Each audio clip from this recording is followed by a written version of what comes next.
দুনিয়া দুনিয়া করিয়া দুনিয়া পাইতে যাইয়া যারা অবৈধভাবে সম্পদ রুজি করে তাদের আখেরাত বড় বরবাদ, তাদের আখেরাত নাই। ভাইজান, কিয়ামতের মাঠে কিছু মানুষ গোশতগুলি কামড়ায় কামড়ায় টেনে টেনে ছিঁড়ে ফেলবে, হাতের গোশতগুলি টেনে টেনে ছিঁড়ে ফেলবে, আর আফসোস করতে থাকবে আর বলবে ফায়াকুল রব্বি, ও আমার রব, ও আমার আল্লাহ, লাউলা আখারতানি ইলা আজালিন করিবিন ফাআসাদদাকা ওয়া আকুম মিনাস সালিহিন। আল্লাহ আমাদেরকে আবার দুনিয়াতে পাঠান, দুনিয়াতে যেই আমরা বেশি বেশি করে দান সদকা করব, আল্লাহ বেশি বেশি করে দান সদকা করব, তোমার প্রতি ব্যয় করব, আর আমরা আল্লাহ আকুম মিনাস সালিহিন নেককারদের অন্তর্ভুক্ত হয়ে যাব। আমার আল্লাহ তখন ডাক দেবে লাউলা আখারতানি ইলা আজালিন করিবিন ফাসাদদাকা ওয়া কুম মিনাস সালিহিন, সালিহিনদের অন্তর্ভুক্ত হব আর নেককার হয়ে যাব, বেশি বেশি সদকা দিব। আল্লাহ ডাক দেবে ওয়ালা ইউআখিরাল্লাহু নাফসান ইযা জাআ আজালুহা,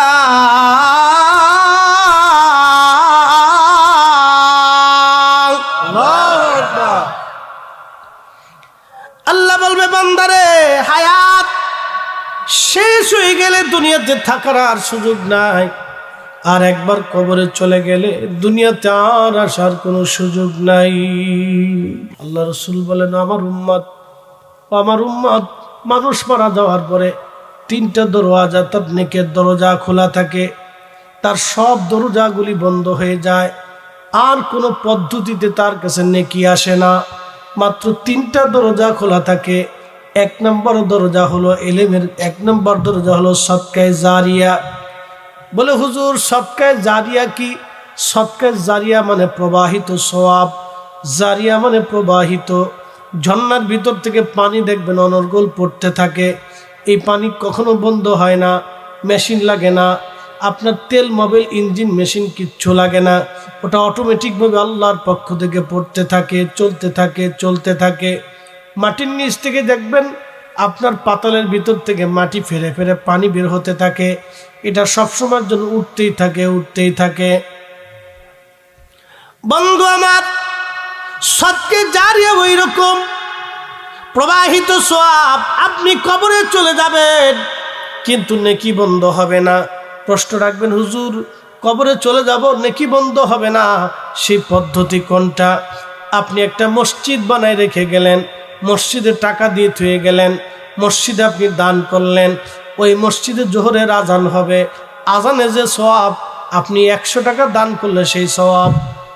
হাজিরাতি ঈসা রুহুল্লাহ ডাক দেয় বলেন আচ্ছা আল্লাহর বান্দা, ঠিক আছে বুঝছি। দুইজনে আবার রওনা দিছে। বহু দূর পথ অতিক্রম করার পরে আল্লাহর নবী হযরত ঈসা রুহুল্লাহ দেখলেন 3টা হরিণ, একটা মা হরিণ তার 2টা বাচ্চা নিয়ে রওনা করছে। হযরত ঈসা নবী হরিণের বাচ্চাদেরকে ডাকলেন, ও হরিণ আমার কাছে আসো। হরিণের বাচ্চারা নবীর ডাকে দৌড়াইয়া হযরত ঈসা রুহুল্লাহর কাছে এসে গেছে। একবার জোরে বলা যাবে কি মারহাবা। পশু পাখিরা আর নবীদেরকে চিনত। আমাদের নবী একদিন রাস্তা দিয়ে হেঁটে যাচ্ছে, আমাদের দেশের কিছু আব্দুল ওহাব নজদির 5-6টা গোলাম আছে, ওরা বলে এই ঘটনা জাল। আল্লামা ইমাম বাইহাকি রাহমাতুল্লাহি আলাইহি দালাইলুন নবুয়াতের মধ্যে বিশুদ্ধ সনদে লেখেন আল্লাহর নবীজি রওনা করছেন, এমন সময় একটা মা হরিণ হুজুর এই গাছের সাথে বাঁধা ছিল, খুঁটির সাথে হরিণটা বাঁধা। আল্লাহর নবীকে দেখার পরে হরিণ নবীকে সালাম দেয়, আসসালাতু ওয়াসসালামু আলাইকা ইয়া রাসূলুল্লাহ। চিৎকার মেরে জোরে বলেন না মারহাবা।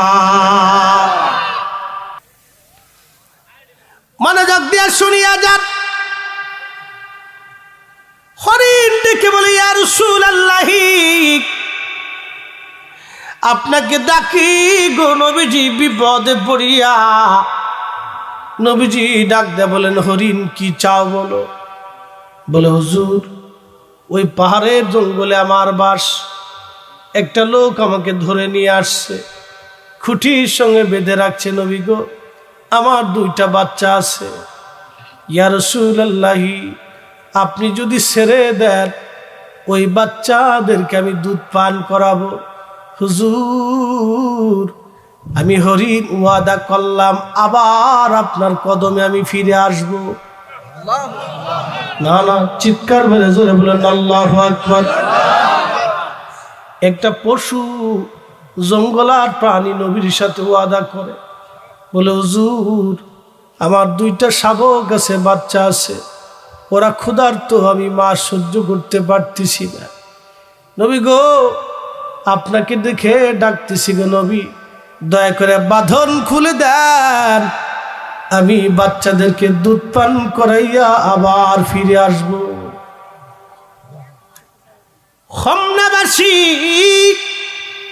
এই ঘটনার থেকে বুঝে যান একটা মা কেমন হয়, একটা মা কেমন হয়, একটা মা কেমন হয়। হরিণ একটা বাসাব, হরিণ একটা প্রাণী, হরিণের কোনো শরিয়ত নাই, মারিফত নাই, বিচার নাই, আদালত নাই, হরিণের জান্নাতও নাই, জাহান্নামও নাই। কিন্তু একটা প্রাণী আল্লাহর দেওয়া দায়িত্ব, তার বাচ্চারে দুধ পান করাবে। কলিজার ভিতরে হরিণের বাচ্চার প্রতি, হরিণের কলিজার ভিতরে যিনি ভালোবাসা সৃষ্টি করে দিলেন, চিৎকার মরে বলেন সেই মালিকের নাম কি?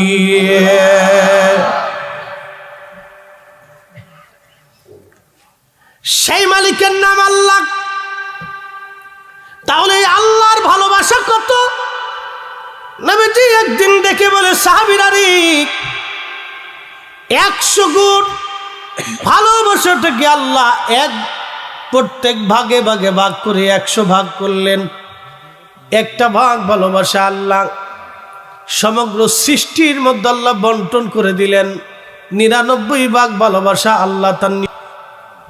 সুবহানাল্লাহ, কি বাড়ি যাইয়া কত ভাগ? 1 ভাগ ভালোবাসা আল্লাহ, দয়া মায়া ভালোবাসা তামাম সৃষ্টির মধ্যে আল্লাহ দিয়ে দিলেন। ওই একটা ভাগ ভালোবাসার কারণে দেখবেন একটা মহিষ জঙ্গলের মধ্যে, আপনার ওই বাঘে মহিষ দাবুর দিয়েছে ধরার জন্য, সব মহিষ দৌড়াইয়া দৌড়াইয়া চলে গেল। ছোট মহিষটা, বাচ্চা মহিষ পিছনে পড়ে গেছে, বাঘে তারে ধরবে।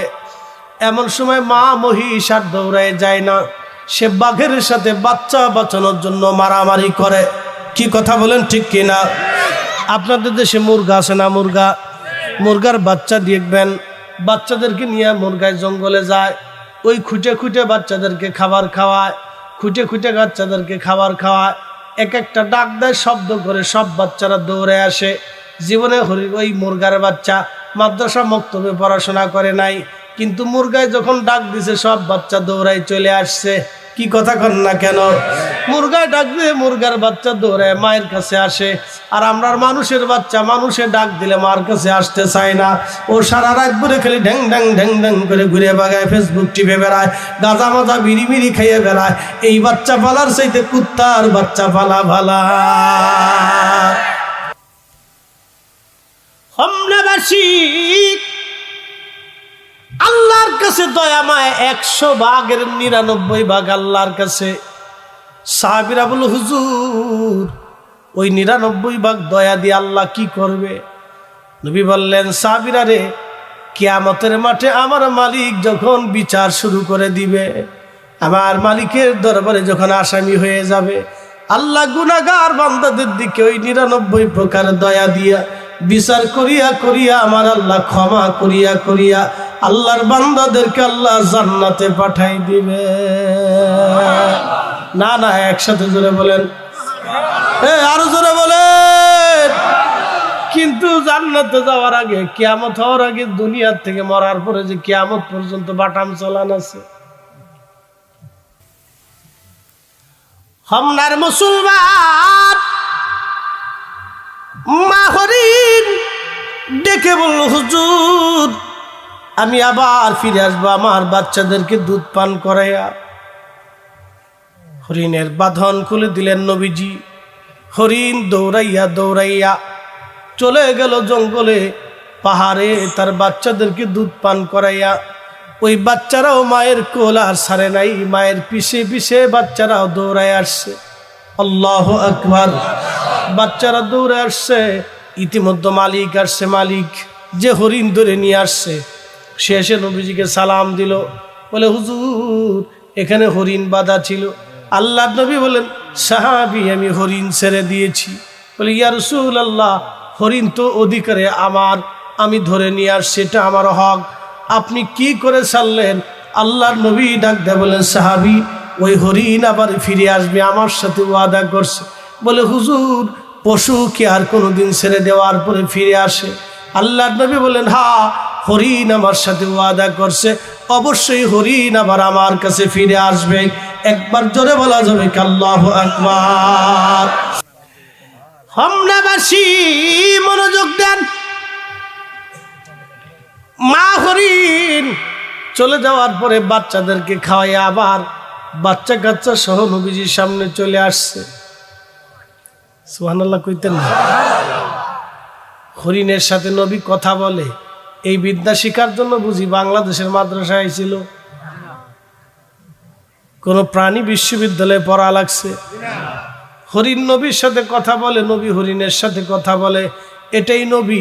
এই জন্য সাহাবীরা নবী দেখে দেখে আল্লাহ চিনছে, সাহাবীরা নবী মেনে আল্লাহ মানছে, সাহাবীরা নবীর অনুসরণে আল্লাহর অনুসরণ করছে, সাহাবীরা নবী দেখে হাসর চিনেছে, সাহাবীরা নবী দেখে কালেমা পড়েছে, সাহাবীরা নবী দেখে ফেরেশতা বিশ্বাস করেছে, সাহাবীরা নবী দেখে কবরে আযাব বিশ্বাস করেছে। এই জন্য নবী হলো দলিলের উপরেও দলিল। কথা কোন ঠিক কিনা? হামনার মুসলমান হরিণ বাচ্চা দুইটা নিয়ে আসছে।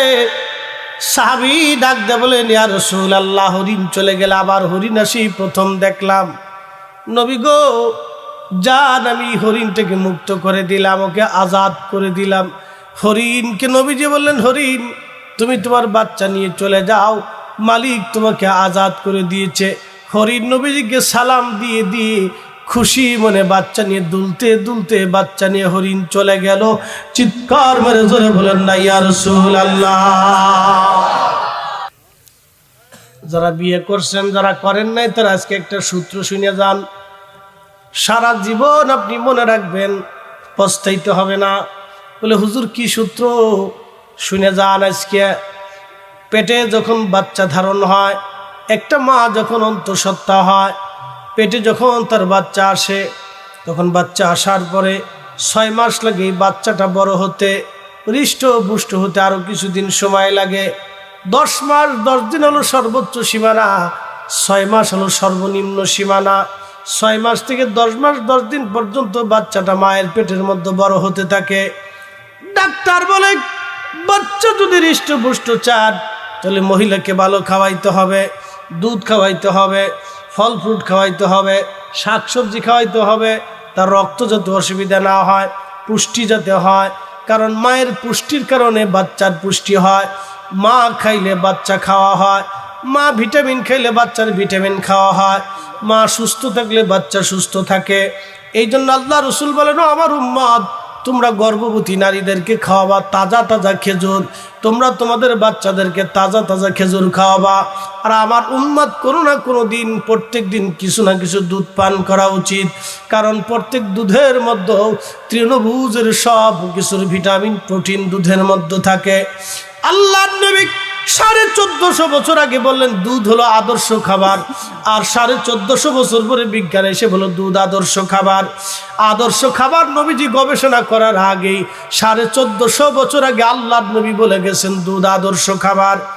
আল্লাহর নবী বলেন, উম্মত তোমরা খেজুর খাও, তোমাদের বাচ্চাদেরকে খেজুর খাওয়াও, কারণ আদম সফিউল্লাহর যেই মাটি দিয়ে বানানো হয়েছিল, ইমাম ইবনে কাসির আল বাদায়ের মধ্যে লেখেন, যেই মাটি দিয়ে আদম সফিউল্লাহরে বানানো হলো ওই মাটির কিছু অতিরিক্ত অংশ থেকেছিল। এই অতিরিক্ত অংশ দিয়ে আল্লাহ খেজুর গাছ বানাইলেন। আল্লাহর নবী বলেন, উম্মতরে খেজুর গাছ তোমাদের ফুফুর মতো, তোমরা খেজুর খাবা। ওই খেজুর এতই উত্তম, খেজুর ফল আল্লাহর কাছে প্রিয় ফল, যেই ফলটা গর্ভবতী অবস্থায় প্রসবকালীন সময়ে হযরতে মারিয়াম আলাইহিস সালামকে আল্লাহ খাওয়াইছিল। তোমরা তোমাদের নারী এবং বাচ্চাদেরকে খেজুর খাওয়াও। আমরা তো খেজুর খাওয়াই না, খাওয়াই হলো ফুচকা। কোন মেয়ে বিয়ে করবেন যুবক ভাইরা শুনে যাবেন, আজ আমার মুরব্বী বাবারাও শুনে যাবেন, কোন মেয়ের সাথে আপনি আপনার ছেলের বিবাহ দিবেন, আত্মীয়তা করবেন। হযরত ওমর চলে গেলেন মরু অধ্যনে বধূপল্লীতে ঘুরে ঘুরে দেখার জন্য, কে খায় না দেখার জন্য।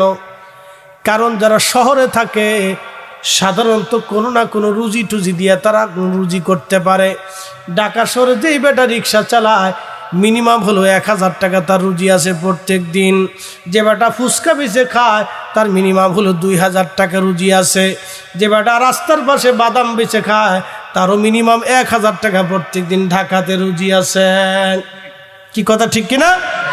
1000 করে যদি রুজি করে প্রত্যেক মাসে 30 থেকে 25 থেকে 35,000 পর্যন্ত এ বেটা রুজি আছে। এই জন্য শহরে যারা থাকে তারা একবারে না খেয়ে থাকে না। আবার শহরে যারা ভিক্ষা করে তারাও একবারে পয়সা করি কম পায় না। এই ভিক্ষুকও কিন্তু অনেক জমিদার।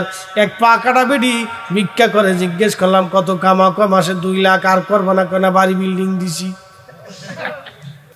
হযরতে ঈসা রুহুল্লাহ আলাইহিস সালাম হরিণটাকে ডাক দিছে, হরিণ আসো। হরিণ আসছে। হরিণ আসার পরে আল্লাহর নবী ঈসা রুহুল্লাহ ওই হরিণটাকে জবাই দিলেন। ওই হরিণটাকে জবাই দিয়া গোশত বানাইলেন। গোশত বানাইয়া রান্না বান্না করলেন। রান্না বান্না করিয়া দুইজনে খুব সুন্দর করে খাইলেন।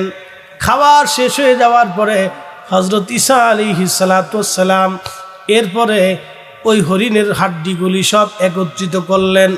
একত্রিত করার পরে হযরত ঈসা নবী বললেন, কুম বিইজনিল্লাহ, হরিণ রে আল্লাহর হুকুমে তুমি আবার জিন্দা হয়ে যাও।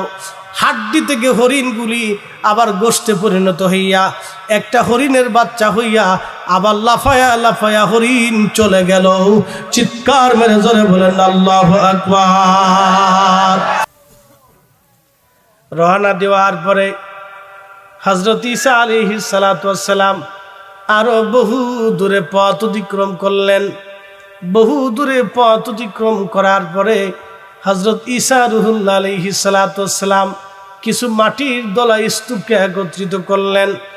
একত্রিত করার পরে সমস্ত মাটি বালুকে একত্রিত করলেন, কিছু বালু একত্রিত করলেন। একত্রিত করে হযরত ঈসা আলাইহিস সালাম দোয়া করলেন, আল্লাহ এই বালুগুলির তুমি স্বর্ণ বানায় দাও। সমস্ত বালুগুলি স্বর্ণ হয়ে গেল। ওই লোকটা তখন তাকায় তাকায় দেখে বালু স্বর্ণ হয়ে যাওয়ার পরে হযরত ঈসা রুহুল্লাহ আলাইহিস সালাতু ওয়াস সালাম এই স্বর্ণগুলির 3 ভাগ করলেন। 1 ভাগ 3 ভাগ করার পরে হযরত ঈসা আলাইহিস সালাম ডাক দেখো, আল্লাহর বান্দা এই স্বর্ণটা তো তুমি দেখছো আল্লাহর কুদরতে আমরা পাইছি। আমি দোয়া করছি আল্লাহ বালুটারে স্বর্ণ বানাই দিছে। ও আল্লাহর বান্দা, আমি 3 ভাগ করলাম এই স্বর্ণটাকে, 1 ভাগ আমি নিলাম, আর 1 ভাগ তোমারে দিলাম, আর আরেকটা ভাগ রাখলাম রুটি চোরের জন্য।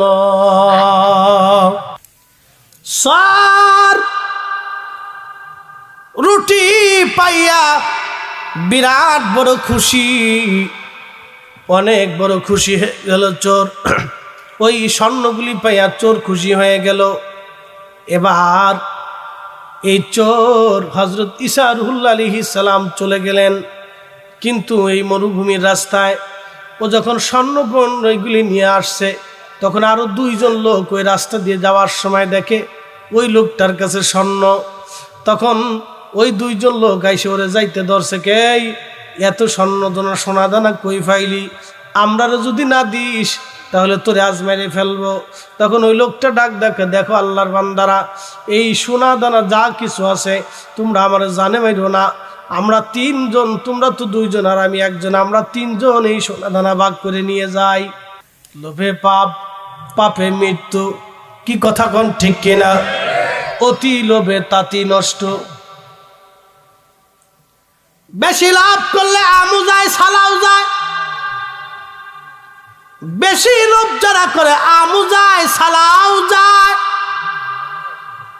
হযরত ঈসা রুহুল্লাহ চলে গেলেন, কিন্তু এই তিনজন, যেই বন্ধু, যেই লোকটা বাজারে যায় সে চিন্তা করে খাবারের ভিতর বিষ মিশাবো, ওদের দুইজনকে বিষ খাওয়াই মেরে ফেলাই দিয়ে সব সোনা দানা আমি নিয়ে চলে যাব।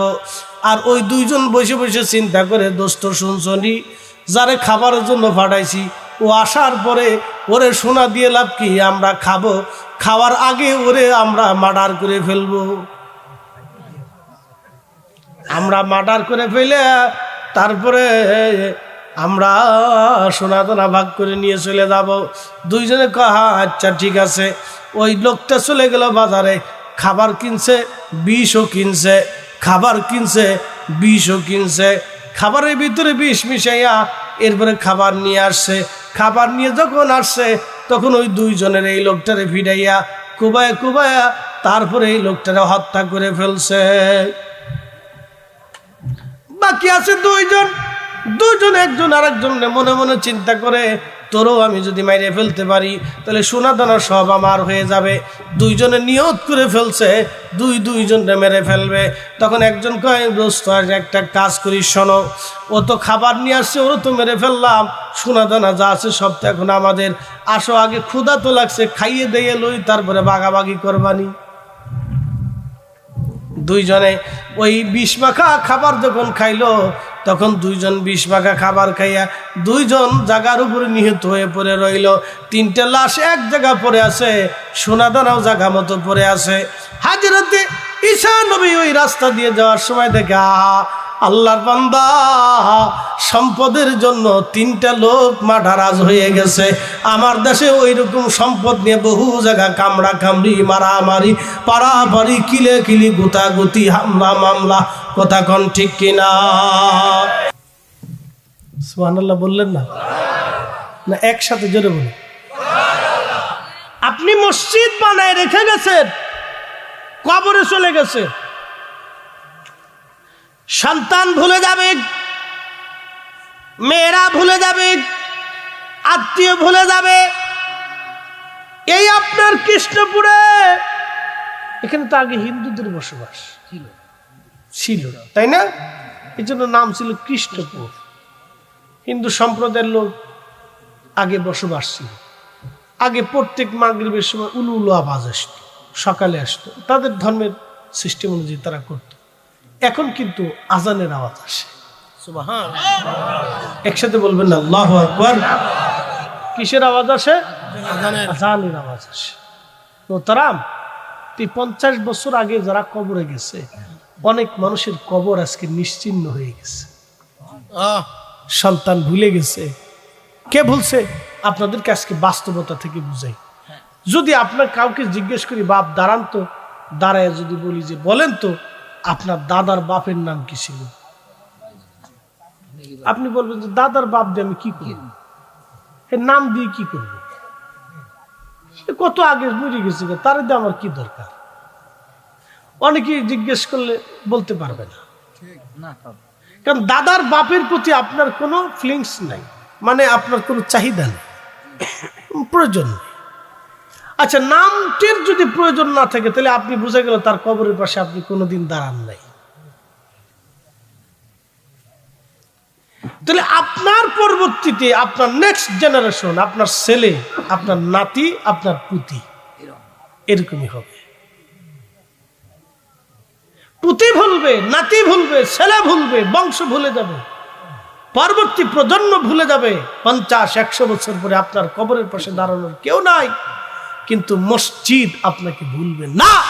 একসাথে চিৎকার মেরে বলেন আল্লাহু আকবার। মসজিদ আপনাকে ভুলবে।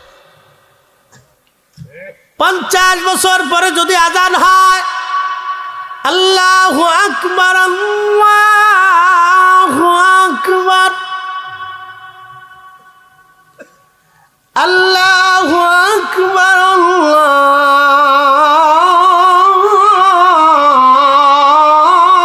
আকবার।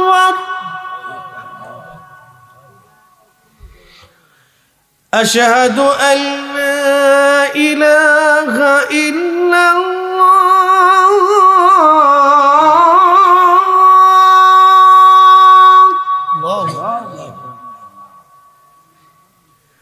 আশহাদু আল্লা ইলাহা ইল্লাল্লাহ।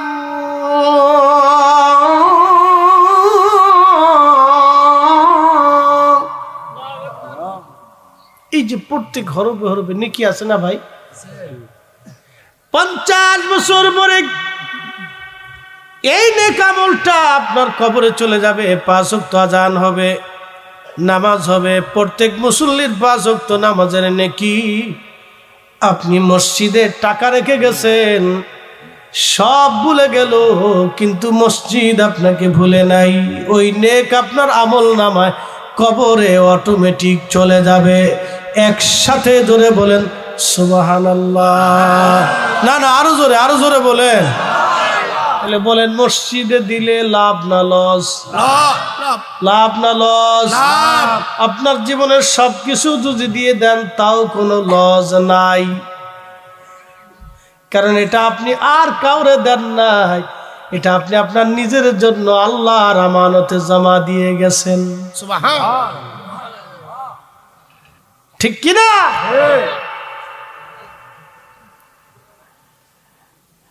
হোমনার মুসলমান, এই মসজিদে যারা দিবে এইরকম নাকি আল্লামা ইমাম নুরউদ্দিন হাইসেমি মাজমাউজ জাবায়েদের বাবু শাফার মধ্যে লেখেন, কিয়ামতের মাঠে মসজিদ আল্লাহর সামনে দাঁড়াবে, খালি ঘুরবে। আল্লাহ বলে, ব্যাপার কি, তোমরা কেন ঘুরো, ধ্বংস কেন হও নাই? বলে, আল্লাহ আমাকে যারা খেদমত করেছিল, নিয়মিত সালাত আদায় করেছিল, আমাকে যারা নির্মাণ করার জন্য অর্থ ব্যয় করেছিল, আল্লাহ যারা কষ্ট করেছিল, পরিশ্রম করেছিল, এদেরকে জান্নাতের ওয়াদা না দিলে আমি মসজিদ ধ্বংস হব না, যাব না। মসজিদ শুধু ঘুরে আর আল্লাহর সাথে ঝগড়া করে। আমার আল্লাহ ডাক দিব, মসজিদ যা, তোমাকে যারা মহাব্বত করছে, নামাজ পড়ছে, খেদমত করেছে, বানাইছে, নির্মাণ করছে, পরিষ্কার পরিচ্ছন্ন করছে, আমি রব ওয়াদা করলাম তাদের সবাইকে মাফ করে দিয়ে আমি আল্লাহ জান্নাতি বানাইলাম। নারা আরো জোরে বলেন আল্লাহু আকবার। একদিন মাটির ভিতরে হবে ঘর, মন আমার কেন বান্দ দালান ঘর, মন আমার কেন বান্দ দালান ঘর। 2 নম্বর, ইলমের খেদমত, মাদ্রাসা মক্তব, কোরআনের হাফেজ, তলবে ইলম, এইগুলি যদি করে যান বা সন্তানদেরকে বানায় যান অথবা কাউরে তৈরি করে যান, তৈরি করার জন্য সাহায্য করে যান, আপনি মরে যাবেন, নেকি মরবে না, নেকি চলতে থাকবে। 3 নম্বর, আউয়ালুদ্দিন সলিন ইয়াদুলাহু, নেক সন্তান যখন দোয়া করবে, এই দোয়ার কারণে আপনার কবর আল্লাহ উজালা বানাবে, আপনার কবরগুলি জান্নাতের বাগান বানাবে। তাহলে আপনারা বলেন, দোয়ার দরকার আছে না নাই? আজকে যারা আমার সমাজ থেকে বেদাতের দোহাই দিয়ে দোয়া বন্ধ করতে চায়, ওরাই হলো অরিজিনাল বেদাতি। বেদাতি বেদাতি, হাত উঁচা করে বলেন ঠিক কিনা? নারে তাকবীর, নারে রিসালাত, রিসালাত, ইয়া রাসূলুল্লাহ। আল্লামা মুফতি জহিরুল ইসলাম ফরিদী সাহেব জিন্দাবাদ, জিন্দাবাদ। কৃষ্ণপুরের পক্ষ থেকে মিলাদ ক্যাম্প যেখানে, আমরা আছি সেখানে, আল্লাহ রাসূল যেখানে, আমরা আছি সেখানে। নারে তাকবীর। আল্লাহু আকবার। দোয়া কি চলবে না বন্ধ হবে? কোরআন শরীফ খতম দিয়ে দোয়া করাবেন, ঘরে ঘরে মিলাদ পড়াবেন। বলে, হুজুর ঘরে ঘরে কেন মিলাদ পড়াবো? বলতেছি, আজ থেকে 550 বছর আগে আল্লামা ইমাম আব্দুর রহমান জালালউদ্দিন আস-সুয়ুতি, যিনি ওই জমানার মুজাদ্দিদ 4টেখানি কথা না, এত বড় মুজাদ্দিদ ছিলেন।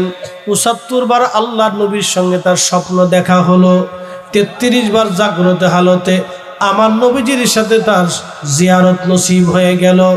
একসাথে জোরে বলেন আল্লাহু আকবার। উনি ছোট হুজুর না বড় হুজুর? ওনার মতো হুজুর বাংলাদেশে মনে হয় 2-4 জন আছে, আরবে আছে, আফ্রিকায় আছে, পৃথিবীর কোথাও নাই। এত বড় আলিম। উনি একদিন ওনার ছাত্রদেরকে বলতেছে, ছাত্র এসে বলতেছে, হুজুর আমি মক্কা মদিনা জিয়ারত করবার চাই। ইমাম সুয়ুতি বললেন, বেটা আমারও তো মন চায়। বলে, হুজুর তাহলে চলেন। বলে, বেটা যাবো তো, তাহলে এশার নামাজের পরে তুমি আইসো আমার মসজিদে। উনি তখন মিশরে, বর্তমানে যেখানে ওই যে মিশর আল আজহার বিশ্ববিদ্যালয়, এই আল আজহার বিশ্ববিদ্যালয়ের পাশে উনার গোরস্থান, উনার খবর। একবার জোরে বলা যাবে কি মারহাবা। উনি তখন ওই মিশরে রাজধানী কায়রোতে নামাজ পড়ে এশার নামাজের পরে ছাত্রকে বলেন, বাবা আজকে যা হবে তুমি কিন্তু কাউকে বলবা না আমার জীবদ্দশায়। বলে, হুজুর বলবো না। আল্লামা ইমাম জালাল হযরত ইমাম সুয়ুতি বললেন, বেটা চোখ খুলো। চোখ খোলার পরে ছাত্র বলতেছেন, আমি দেখলাম আমি আর হুজুর ইমাম সুয়ুতি 2 জন আল্লাহর ঘর কাবা শরীফের হেরেমের সামনে দাঁড়াই রইছি। সুবহানাল্লাহ। আরো জোরে, আরো জোরে। তাহলে কত বড় হুজুর? আমাদের মতো হুজুর? মানে অনেক বড় আল্লাহ বলা, আল্লাহর ওলি ছিল। উমরা করলেন, তাওয়াফ করলেন। তাওয়াফ শেষ করার পরে হযরত ইমাম সুয়ুতি রাহমাতুল্লাহ আলাইহি বললেন, বেটা মদিনায় যাবানি? বলে, হ্যাঁ হুজুর মদিনায় যাব। তখন বলল, বেটা রে, হেরেমে 2 জন তুমি আমার হাত ধরবা, চক্ষু বন্ধ করে হাঁটতে থাকবা, চোখ খুলতে না বললে কিন্তু চোখ খুলবা না। ছাত্র বলতেছে, হুজুরের হাত ধরলাম, আমি চক্ষু বন্ধ করে হাঁটতে লাগলাম। কিছুক্ষণ পরে দেখি আমরা হুজুর সাল্লাল্লাহু আলাইহি সাল্লামের মসজিদে নববীর সামনে, আমরা মসজিদে নববীর মধ্যে উপস্থিত হইয়া গেছি। আল্লাহু আকবার। পাওয়ার আসেনি? আমরা আকাবির আহলে সুন্নাত ওয়াল জামাতের ইমামদের পাওয়ার আসেনি গো। উনি মিলাদুন নবীর পক্ষে কিতাব লিখে গেছে। কোন মৌলবী ছাতা বেদাতের ফতোয়া দিল, ওইগুলি মানার টাইম নাই। এই হাত উঁচু করে বলেন ঠিক কি না? মানার টাইম নাই। জোরে বলেন মানার টাইম নাই। লুটো ফুটো সুটু ফুটু এগুলি কি ফতোয়া দিল? শ্যাং মাছ টাকি মাছের মতো ফালাইলে আমাদের কি আছে? মুজাদ্দিদে মিল্লাত, মুজাদ্দিদে জামাত ইমাম সুয়ুতির মতো বিশ্বখ্যাত মুহাদ্দিস, 2 লক্ষ হাদিসের হাফিজ। এলেমের এমন কোন দিক নাই যেই দিকে উনি কিতাব না লিখে গেছে। উনার মতো মুহাদ্দিস মিলাদের পক্ষে কিতাব লিখে গেল, আর আমার দেশের টুন্ডা মৌলবী খালি লাফা, খালি ফালা। হেতার ফালে কি আছে? কোথায় লিয়া কোথায়, কোথায় জুতার কালি। চিন্তা করেন কোথায় কি আর কোথায় কি। আল্লাহু আকবার। ছাত্র বলতেছে, আমরা মদিনা জিয়ারত করলাম, সুবহানাল্লাহ, মসজিদের নববীতে নামাজ পড়লাম, জিয়ারত করলাম, রিয়াজুল জান্নাতে নামাজ পড়লাম হুজুরের সাথে। নামাজ শেষ হওয়ার পরে হুজুর ফজরের নামাজের পরে বললেন, ফজরের নামাজের আগে বলতেছে, বেটা মিশর কি ফিরে যাবা? কোথায় মদিনা আর কোথায় মিশর? বলে, হ্যাঁ হুজুর যেতে তো হবে। তাহলে চোখ বন্ধ করো, হাত ধরো। চোখ বন্ধ করলেন, হাত ধরলেন। কিছু দূর হাঁটার পরে ছাত্র দেখতেছে হুজুরের মসজিদের সামনে আমরা 2 জন দাঁড়াই রয়েছি। হুজুর ওই মসজিদে এসে এশার নামাজ পড়ে মক্কা মদিনা জিয়ারত করেছে, হজরের নামাজ মিশরে এসে আবার আদায় করছে। সেই ইমাম সুয়ুতি তিনি আল ওয়াসাইল ফি শরহে শামাইলের মধ্যে লিখছেন, যেই ঘরে, যেই বাড়ি, যেই মহল্লায় নবীর মিলাদ হয়, ওই ঘরে, ওই বাড়ি, মহল্লা নবীর মিলাদের উসিলায় আল্লাহ পাক 1 বছর পর্যন্ত অবারিত রহমত নাজিল করে। আমরা কারো ফতোয়া মানার টাইম নাই, ঘরে ঘরে মিলাদ পড়াবো। কথা কোন ঠিক না বেটি? দোয়ার দরকার আছে। আওয়ালাদিন সলিহিন ইয়াদউ লাহু।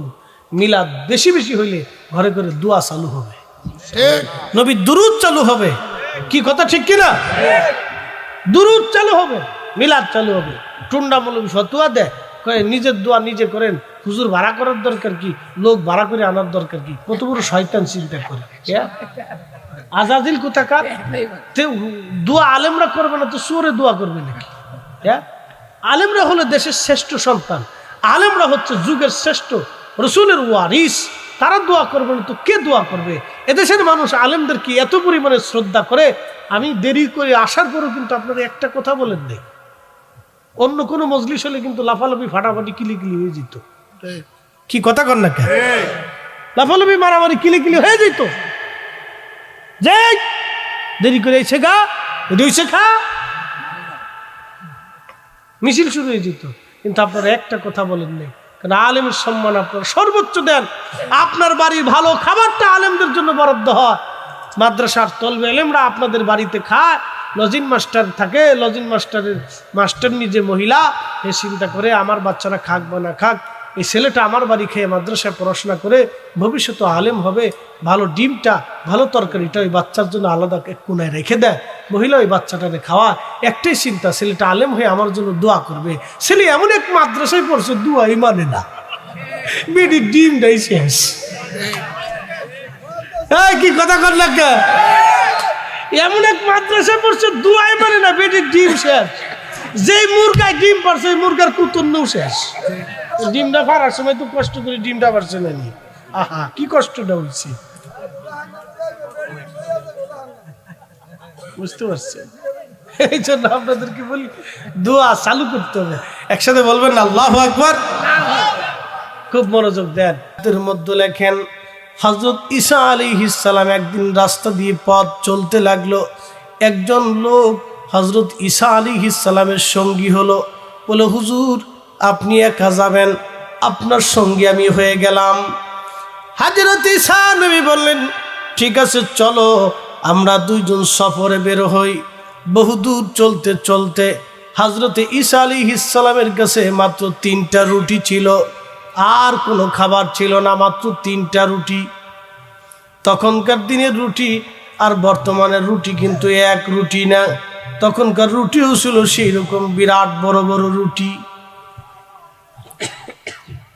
হযরত ঈসা নবী বহু দূরে যাওয়ার পর এক নদীর পারে বসে উম্মতকে নিয়ে খাবার শুরু করলেন। রুটি হলো 3টা। হযরত ঈসা আলাইহিস সালাম ওই ভদ্রলোকরে একটা রুটি দিলেন, নিজে একটা রুটি নিলেন, বিসমিল্লাহ বলে খাইলেন। হযরত আর একটা রুটি তিনি আর ব্যাগের মধ্যে রেখে দিলেন। যখন হযরত ঈসা আলাইহিস সালাম নদীর ভিতরে গেলেন পানি পান করার জন্য, উনি পানি পান করে ফিরে এসে দেখলো ব্যাগের মধ্যে সেই রুটি আর নাই। জিজ্ঞেস করলো আল্লাহর বান্দা রুটি নিচে কেডা? আমি কইতে পারি না। মানুষ আমরা দুইজন, 3 রুটির 2 রুটি দুইজনে খাইলাম, একটা রুটি ব্যাগের মধ্যে রাখছিলাম। ওই রুটি অন্য কেউ তো নেওয়ার কথা না, ওই রুটি নিলে তুমি নেওয়ার কথা, নাহলে আমার কাছে থাকার কথা। কিন্তু আমি গেছি পানি পান করার জন্য, আর এখান থেকে রুটি কোথায় গেল? বলে হুজুর কে রুটি নিচে কইতে পারি না। কত বড় ডাকাত চিন্তা করতে পারছে। আল্লাহর নবীর সামনে মিছা কথা বলতেছে। আমার দেশের কিছু মুসলমান আছে মসজিদের টাকা চুরি করে খায়। কথা কর না, জোরে বলে। ওই চোর আর ওই চোর এক চোর, এই চোর আর ওই চোর এক চোর। কত বড় ডাকাত আল্লাহর নবীর সামনে মিছে কথা ফেলেছে, রুটি কাটাই দিছে কইতে পারি না। চিন্তা করে, তার মানে সেই কোয়ালিটির মানুষ এখনো দুনিয়াতে খারার উপরে। আল্লাহর মসজিদের টাকা যারা চুরি করে, তাহলে বুঝতে হবে এটা হলো সেই আন্তর্জাতিক চোর। ও আল্লাহ খুদা যিশু ভগবান খ্রিস্ট কিচ্ছু মানে না। চিন্তা করেন কত বড় ডাকাত। এটা যদি বাংলাদেশের অর্থমন্ত্রী বানাই দেন তাহলে কি অবস্থা হবে? হ্যাঁ, একবারে চুরি করে দেশ শেষ করে ফেলাবে। খুব মনোযোগ দিয়ে শ্রেষ্ঠ নবী দিলাম রে তরিয়ে নিতে রোজা শরীক, পথ না ভুলি তাই তো দিলে পাক কুরআনের বাণী। খুদা তোমার মেঘের বাণী। বলেন সুন্দর ফুল সুন্দর ফল, মিঠা নদীর পানি। খুদা তোমার মেঘের বাণী খুদা তোমার মেহের, তুমি কতই দিলে রতন ভাই বাড়াদার পুত্র স্বজন, খুদা পিলি অন্ন যুগাও মানি চাই না মানি খুদা তোমার মেহেরবানি।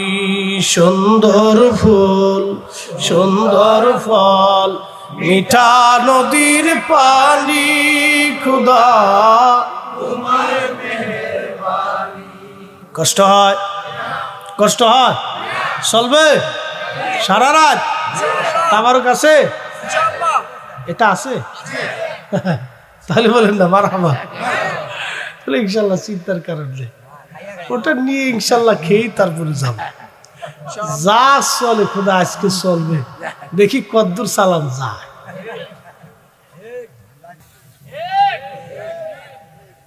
Chips, Coca Cola, Pepsi, chocolate, chewing gum, এটা সারতে সারতে গেলে স্যাপ যাবে। কি আছে এটার ভিতরে করছে এটা চারটে চারটে এই সাবাত চাটলো। খেজুর খাবেন, খেজুর মারাবা কর, খালি ওয়াজ শুনে গেলে হবে না, এই স্বাস্থ্য সতর্কতার দরকার আছে। পোলা মানে হাবি যাবি খালি চিপস খায়, এগুলো খালি ফ্যাটের ভিতরে অসুস্থতা বাড়ে, গ্যাস্ট্রিকের ব্যারাম ধরে, রুচি নষ্ট হয়ে যায়। হাবি যাবি খায় খালি ফসা গলে এগুলি খাবে। খেজুর খাবেন, তাজা তাজা খেজুর, এটা খাওয়াইলে বাচ্চাদের শরীর হৃষ্টপুষ্ট থাকে, স্ট্রং হয়। আপনি আরবের বাচ্চা আর আমাদের বাচ্চা দাঁড়া করে দেখবেন, আরবের বাচ্চা আর আমাদের বাচ্চা দাঁড়া করে দেখবেন রাত দিন তফাৎ। ওরা প্রতিনিয়ত খেজুর খাবে, খেজুর আর রুটি ওদের প্রধান খাদ্য, খাইতেই হবে। ওরা এক টুকরা রুটি যদি রাস্তায় পড়ে থাকে তাহলে এটা উঠাই লিয়ে যায় দোকানের পাশে। রুটির ওরা এত পরিমাণে শ্রদ্ধা করে। আমরা যেমন একটা ভাত পড়ে গেলে এটা উঠাই নেই, কি কথা ঠিক কিনা? একটা ভাত পড়ে গেলে আমরা উঠাই, কারণ এটা আমার রিজিক, জাতীয় খাবার। আর রুটি হলো আরবের জাতীয় খাবার, প্রাচীন কাল থেকে, আদিকাল থেকে, আদম সবুল্লাহ থেকে ওদের খাবার হলো রুটি। এই জন্য রুটির একটা টুকরা যদি রাস্তায় পড়ে থেকে ওরা উঠাই নিয়ে যায়, পরিষ্কার করে। এটা আদর্শ খাবার, জাতীয় খাবার এটা। আমার দিকে তাকাবেন, হাবিজাবি বাচ্চাদেরকে খাওয়াবেন না, খেজুর খাওয়াবেন, টাটকা টাটকা খেজুর। এখন প্রশ্ন করতেছেন যে হুজুর এই ওয়াজ কেন ধরছেন? এই ওয়াজ আপনাদেরকে একটা বিশেষ কারণে ধরছি, সারা জীবন মনে রাখবেন। মা ঘুমাইলে ঠিক মতো বাচ্চা সুস্থ থাকে। এই জন্য ডাক্তারদের পরামর্শ হলো গর্ভকালীন সময়ে মহিলাদের খুব সেবা শুশ্রূষা করা, সতর্ক অবস্থায় থাকা, হৃষ্টপুষ্ট পুষ্টিকর খাবার খাওয়া এবং কঠিন জটিল কাজকর্ম থেকে দূরে থাকা। আরো আসেন সামনের দিকে বাড়ে। মহিলারা গর্ভবতী নারীরা অসুস্থ হলে বাচ্চা অসুস্থ হয়। মহিলা গর্ভবতী অবস্থায় যদি ঠান্ডা লাগে, কাশি ঠান্ডা লাগে, তাহলে ওই বাচ্চার ভবিষ্যতে নিউমোনিয়া হয়। কথা মনে রেখে, কি কথা খারাপ বলছি আমি? সত্য কথা। কিন্তু এই জন্য গর্ভকালীন অবস্থায় একটা মাকে সম্পূর্ণ নিরাপত্তা দেওয়া আমাদের দায়িত্ব, সর্বপ্রকার অ্যাটেনশন।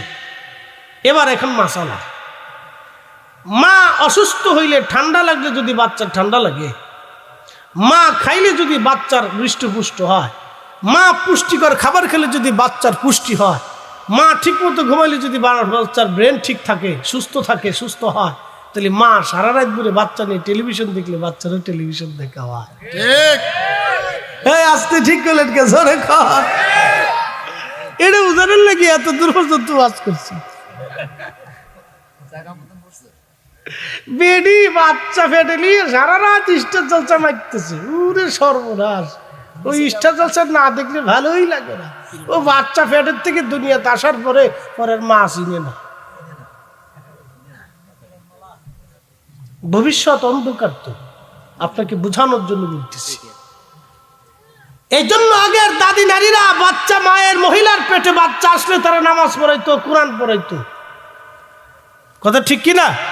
আমরা আগের দাদি নারীরা বাচ্চা পেটে আসলে কোরআন শরীফ পড়তো, নামাজ পড়তো, তাসবিহ তাহলিল করতো, নিয়মিত আল্লাহর ইবাদত করতো, দোয়া মোনাজাত করতো। অনেকে বলতো তুমি বাঁচবা কি মরবা কোনো গ্যারান্টি নেই। বহু মা বাচ্চা প্রসবকালীন সময় মারা যায়। তো এই যে মারা যায় তো তার মর্যাদা কি? আল্লাহ রাসূল বলছেন যে মহিলা বাচ্চা প্রসবকালীন সময়ে ইন্তেকাল করে আল্লাহ রাব্বুল আলামিন তাকে শাহাদাতের মউত নসিব করে দেয়। আল্লাহ মরার সাথে সাথে তাকে জান্নাতে দিয়ে দেয়। সুবহানাল্লাহ। একসাথে বলেন আল্লাহু আকবার। এই জন্য নেকি আছে, বিরাট বড় নেকি। বাচ্চা পেটে বাচ্চা ধারণ করাটা অনেক বড় নেকি, আর অনেক বড় কষ্ট, বিরাট বড় কষ্ট। ওয়াহানান আলা ওয়াহনিন, আল্লাহ কোরআনে বলতেছেন যে কষ্টের পর কষ্ট সহ্য করে তারা বাচ্চা প্রসব করে। অনেক কষ্ট, আল্লাহ কোরআন বলতেছে কষ্টের পর কষ্ট। আল্লাহর জবানে কষ্ট আল্লাহ রাব্বুল আলামিন নিজে বলতেছে কষ্টের পর কষ্ট। তাইলে আমাদের মা চাচিদের উচিত কি? আমার বোনদের উচিত হলো বাচ্চা পেটে আসার পরে কোরআন, নামাজ, জিকিরে ফিকিরে, ভালো কাজে, ভালো নিয়তে, ভালো চিন্তায় থাকা। তাহলে ওই এফেক্টসটা, ওই চিন্তা চেতনাটা ওই বাচ্চার মগজে যায় পড়ে, কালবে যায় পড়ে। এই জন্য হুজুর গাউসে পাক রাহিমাহুল্লাহ মায়ের পেট থেকেই 18 পারা কোরআনের হাফেজ হইয়া আল্লাহ তাআলা দুনিয়াতে পাঠাইছে। হইল না? একসাথে বলবেন না আল্লাহু আকবার। কার কারণে? মার কারণে। জোরে বলেন কার কারণে? কার কারণে? তো মাটা কেমন মা ছিল? সুবহানাল্লাহ। আমরা দেশের মা আজকে দেখি ঢাকায় যাত্রা বাড়ি গাড়ি ভিতরে বেরিয়েছি, ফুল প্যান্ট পরে, জিন্সের টাইট প্যান্ট পরে, আমার দেশের এক মা শার্ট গায়ে দিয়ে রাস্তা দিয়ে হেঁটে চলে যেতে, দ্রুম দ্রুম দ্রুম দ্রুম দ্রুম দ্রুম করতে। পুরে সর্বনাশ, এর পেটেতে যা আসবে সব শিল কুত্তার মতো। কে কথা খারাপ কিছু? আমি যেই বেডি জিন্সের প্যান্ট পরে শার্ট গায়ে দিয়ে জোয়ান বেডি, সি সি লজ্জা শরম তো কুত্তারও আছে। কি ভাই, কুত্তার লজ্জা শরম আছে না? ওরে একটা লাঠি চমড় দিবেন যে ও শরম পেয়ে ঘুরে ঘুরে আবার আসবে। লজ্জা পেয়েছে, কুত্তারও লজ্জা আছে। আপনার বাড়ির বিড়ালেরও লজ্জা আছে, তো মহিলার লজ্জা নেই। নারী জাতির বেপর্দা বেহায়া নারী জাতির অধিকার না। এই নারীরা বেহায়া বেপর্দা হওয়ার কারণে আইয়ামে জাহিলিয়াতের সময় তাদেরকে জিন্দা কবর দেওয়া হতো।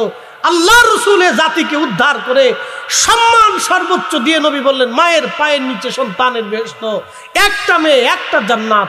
কারো যদি 7টা মেয়ে থেকে 7টা জান্নাত, 8টা মেয়ে থাকলে 8টা জান্নাত। একসাথে বলা যাবে না মারহাবা? আল্লাহ রাসূল নারী জাতির অধিকার ফিরিয়ে দিচ্ছে। শার্ট প্যান্ট পরে রাস্তায় আড়াল লেগে চিন্তা করে। ওই বেডি যার কপাল আছে তার কপালের উপর ঠাডা করছে।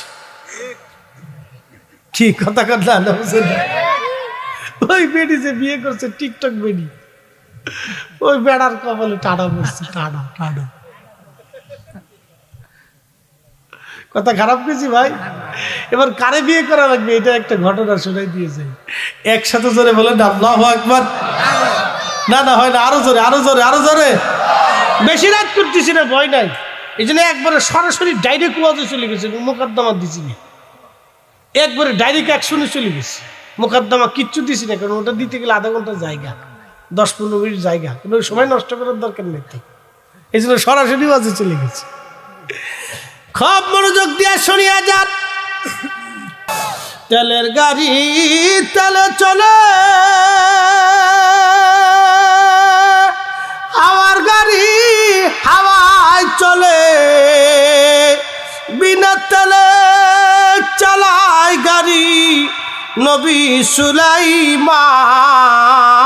আমরা সেই মুসলমান, আমরা সেই মুসলমান। মসজিদের জুতা চুরি করে নিয়ে যাই, কথা কিন্তু খারাপ না। বাংলাদেশের সবচেয়ে বড় চেষ্টা চোর, খয়রাতি চোর। মসজিদের জুতা চুরি করে খয়রাতি চোর। এ চোর একবার মার কাছারা চোর। আমার দিকে তাকান, হরিণ জিন্দা হয়ে লাফায় লাফায় চলে গেল।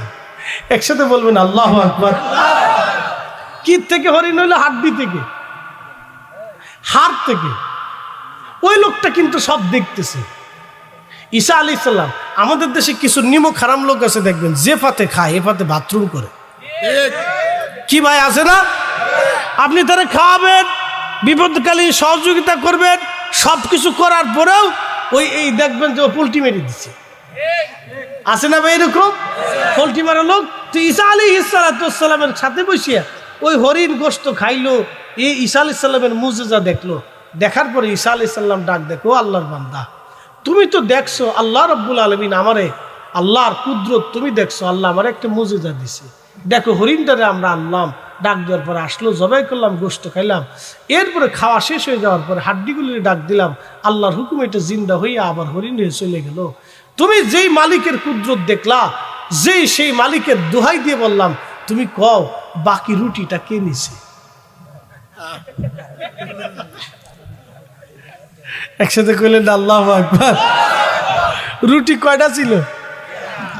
রুটি কয়টা? তিনটে। দুইটা দুইজনে খাইছে, আর একটা কে নিছে কইতারি না। যে সাথে ছিল আমি কইতারি না। এই দুইজন ছাড়া তো আর ওখানে কোনো লোক নাই। তো রুটিটা নিল কে? ঈসা আলাইহিস সালাম তারপরে ডাক দেখো, আল্লাহর বান্দা, তুমি দেখছো হরিণ ডাক দিছি, হরিণ আইছে, হরিণ জবাই করছি, তারপরে তুমিও খাইলে, আমিও খাইলাম, গোশত বানায় দুইজন খুব রান্না বান্না করে খাইলাম। ওই হরিণের হাড্ডি সব গুছাই একবার ডাক দিলাম, হরিণ জিন্দা হয়ে চলে গেল। যেই মালিকের কুদরত তুমি দেখছো, ওই মালিকের দোহাই দিয়ে তোমারে কই বাকি রুটিটা কই গেছে কম? তখন কয় হুজুর আমি কইতারি না। কত বড় চোরের চোর চিন্তা করে, ও মার্কা ছাড়া চোর, আন্তর্জাতিক চোরের চোর। এইরকম কঠোর অন্তরের মানুষ আমরার দেশেও আছে। কি কথা কন না কা? আমরার দেশেও আছে।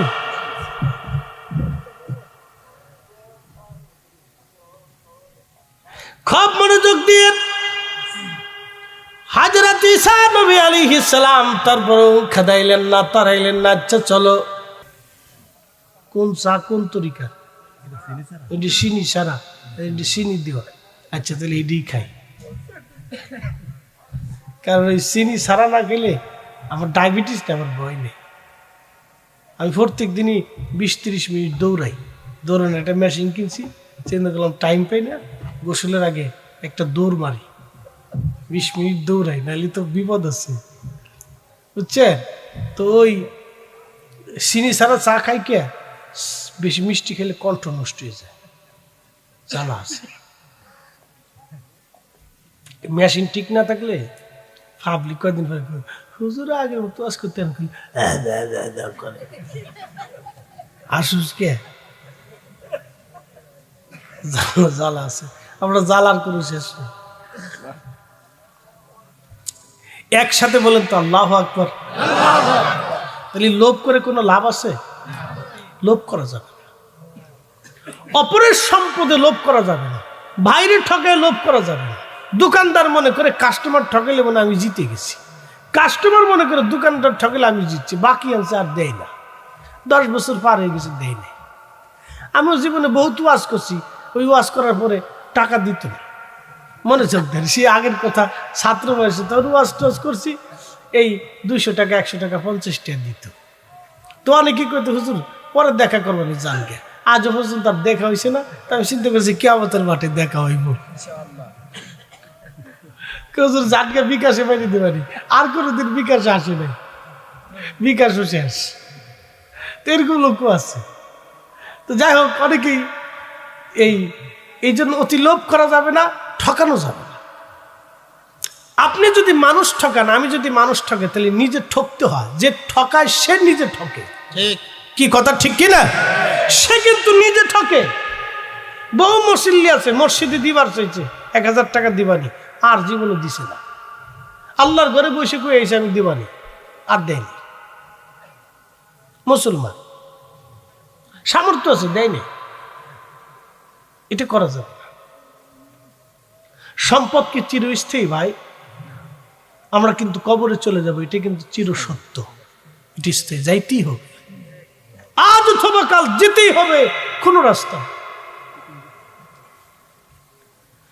ও তোর পিছে পিছে ঘুরছে সমন, কোন দিন জানি তোর হয় সমন জারি। দেখ না মন ঝাঁক মারিয়ে দুনিয়াদারি, ভাই বন্ধু আপন জনা সঙ্গে তোমার কেউ যাবে না রে। ও তোর খালি হাতি একা পথে, ও তোর খালি হাতি একা পথি যাইতে হবে মন বেরি। দেখ না মন ঝাঁক মারি দুনিয়াদারি।